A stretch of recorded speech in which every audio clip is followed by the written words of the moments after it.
तेलंगाना में विपक्षी एकता की एक झलक आज दिखाई दी, जब 4 मुख्यमंत्री एक मंच पर दिखाई दिए। तेलंगाना के सीएम के चंद्रशेखर राव की रैली में नेताओं का जमावड़ा दिखा और सभी ने केंद्र की मोदी सरकार पर जमकर निशाना साधा। तो कौन कौन पहुंचा रैली में, देखिए ये रिपोर्ट। लोकसभा चुनाव से पहले विपक्षी एकता की कोशिश तेज हो गई है। मोदी सरकार को एकजुट होकर चुनौती देने का प्रयास तेज हो गया है। श्रीनगर में कांग्रेस ने भारत जोड़ो यात्रा के समापन पर 21 दलों को शामिल होने का न्योता दिया, तो तेलंगाना में आज विपक्ष एक मंच पर दिखाई दिया। मौका भारत राष्ट्र समिति की रैली का था, जिसके सहारे के चंद्रशेखर राव ने इस साल होने वाले चुनाव के लिए अपनी ताकत भी दिखाई। रैली में दिल्ली के मुख्यमंत्री अरविंद केजरीवाल, पंजाब के मुख्यमंत्री भगवंत मान, केरल के मुख्यमंत्री पिनरई विजयन, समाजवादी पार्टी के नेता अखिलेश यादव और भारतीय कम्युनिस्ट पार्टी सीपीआई के नेता डी राजा शामिल हुए।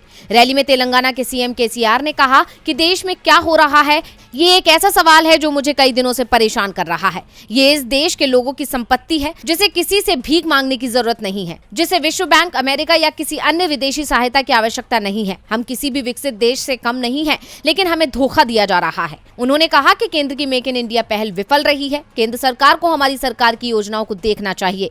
रायतू बंधु जैसी कल्याणकारी योजनाओं को पूरे देश में लागू किया जाना चाहिए।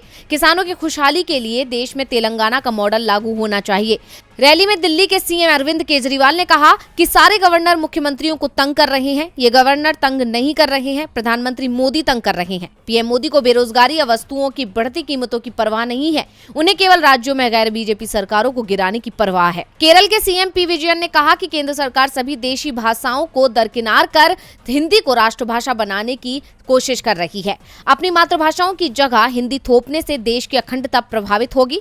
इस दौरान सपा चीफ अखिलेश यादव ने कहा कि पीएम मोदी कह रहे हैं 400 दिन बचे हैं। जो सरकार अपने दिन गिनने लगे तो समझ लो ये सरकार वो रुकने वाली नहीं है। अब 399 दिन बचे हैं, इससे आगे वो एक दिन भी नहीं टिकेंगे। साफ है, विपक्षी मोर्चे ने बीजेपी की केंद्र सरकार में खलबली जरूर मचा दी है। डीवी लाइव की रिपोर्ट।